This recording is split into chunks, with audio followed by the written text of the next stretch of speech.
Você vai ver a voz de Deus em dois lados. Por um lado, existe, vamos dizer, a presença de Deus na sua própria alma. E essa presença de Deus se manifesta através do que existe de melhor em você, de melhor e mais alto. Algo que você jamais vai atingir, algo que você jamais vai ser, mas do qual você está constantemente se aproximando. É o que o Platão chamava supremo bem. Por outro lado, Deus também fez o mundo, fez a realidade. E é na equação dessas duas coisas que você vai ver a vontade de Deus. Então, eu não estou dizendo que aquilo que você quer ser agora é exatamente a sua vocação, mas é a única pista que você tem. Você vai jogando com as duas coisas, com o que você quer e o que a realidade te impõe. Existe um outro exercício que é complementar a esse, que nós vamos fazer depois, não é para misturar agora. Que é o exercício de você aceitar 100%, sem nenhuma objeção, tudo aquilo que te acontece. E jamais reclamar. Nunca, nunca, nunca. Porque aquilo que acontece é real. E o real tem uma primazia extraordinária. Porque ele é a sede da verdade. E se você não gosta do que acontece, a sua mente rejeita, ela não quer pensar naquilo, ela não aceita, então você já desliga da realidade. Então, aceitar a realidade com plenitude é também um exercício. E isso implica que você colocará a realidade acima do seu desejo. Está compreendendo? E se você não faz isso, meu filho, você nunca vai conseguir distinguir o que é a realidade e o que você está superpondo a ela. Então, mas esse exercício é um pouco mais complicado, né? Isso faz parte daquilo que eu chamo voto de pobreza em matéria de opinião. Tá certo? Mas, aí nós entramos num aspecto ético, de treinamento ético. Tá certo? É uma espécie de moralidade da investigação da verdade. Tudo isso aqui, eu não estou falando de moral no sentido nem religioso, nem social. Né? Estou falando apenas a moralidade inerente à própria prática da filosofia. A moralidade da investigação. Se você veio parar nesse curso, é porque alguma coisa você tem a ver com ele. Então, isto tem algo a ver com a sua vocação. Não digo que seja esta a sua vocação, mas tem algo a ver. Bom, é ali que é neste ponto que você vai ter que cultivar suas virtudes. Não nos demais pontos.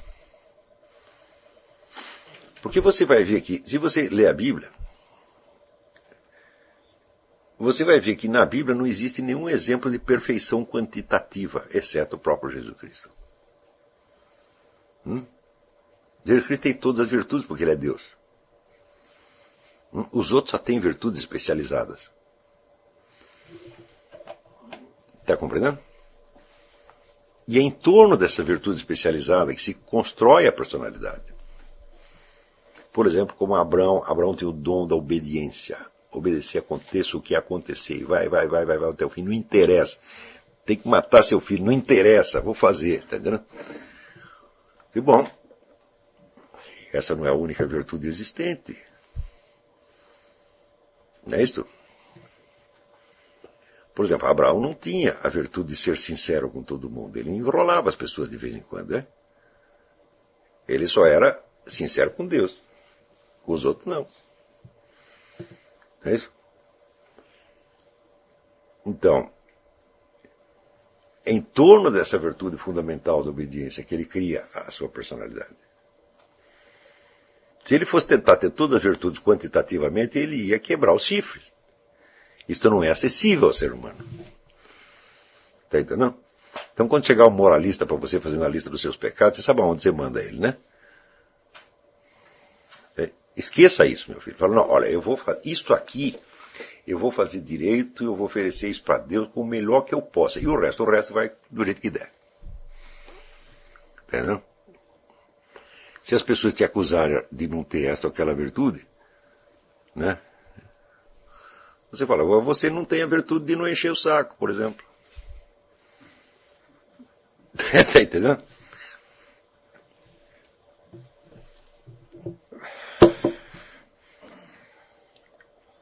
Então, eu, da minha parte, eu confesso o seguinte, eu falei, não, eu quero essas virtudes cognitivas, essa eu quero de qualquer maneira. Porque isso aí é o que eu sou. E o resto vai como veio. Eu espero que essas que eu estou cultivando irradiem sobre os outros setores da minha personalidade e aos poucos vão melhorando, sem que nem eu mesmo perceba. Agora, eu não vou ficar pensando em tudo, não. Ficar pensando na minha perfeição quantitativa, porque daí,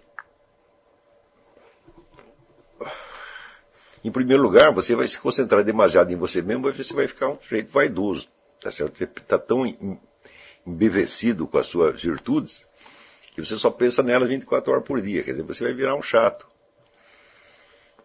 Então, veja que todas as virtudes que você encontra na Bíblia e nas vidas dos santos são especializadas. Você não encontra um sujeito que seja modelo de tudo. Está entendendo? Só Jesus, porque ele está no centro da humanidade. Nós não estamos no centro, nós somos aspectos, nós somos seres incompletos, nós somos seres mutilados. Esse ideal da personalidade perfeita, fechadinha e tal, que, né? O próprio Goethe cai um pouco nessa. É furado. Isso não existe. Minha liberdade expressa, vamos dizer, uma liberdade que preexiste a ela, que preexiste eternamente, que é a liberdade do próprio ser criador, a liberdade divina. Então, o exercício da nossa liberdade nos coloca imediatamente em contato com a sua raiz ontológica, que é a liberdade divina. E aí você tem, pela primeira vez, não a revelação total dos seus pecados, como prometido em Garabandal, mas pelo menos você tem uma consciência mais clara do que são os seus pecados e do que não é. Do que foi seu pecado e do que não foi. Você tem uma visão mais clara, porque você está olhando isso, vamos dizer, com os olhos de Deus e não com os seus. Você está se colocando diante do julgamento divino, da opinião divina, não da sua opinião. Agora, o que as pessoas fazem normalmente quando elas procuram os seus pecados e fazem o que elas chamam de exame de consciência, elas estão apenas se julgando a si próprias dentro do seu próprio tribunal, nivelando, portanto, o pecado e a graça, como se fossem partes da personalidade dela. E é fácil você entender que isto é uma tremenda blasfêmia. Então, o que está escrito na Bíblia? Buscar primeiro o reino de Deus. Não falou buscar primeiro os seus pecados. Se você não está buscando o reino de Deus, se você não participa dele de alguma maneira, o que você vai fazer com os seus pecados, meu Deus do céu?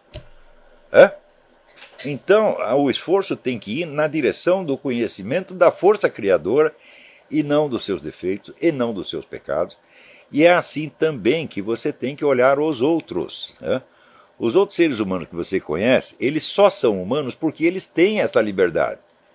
Não é porque eles pertencem à mesma espécie biológica.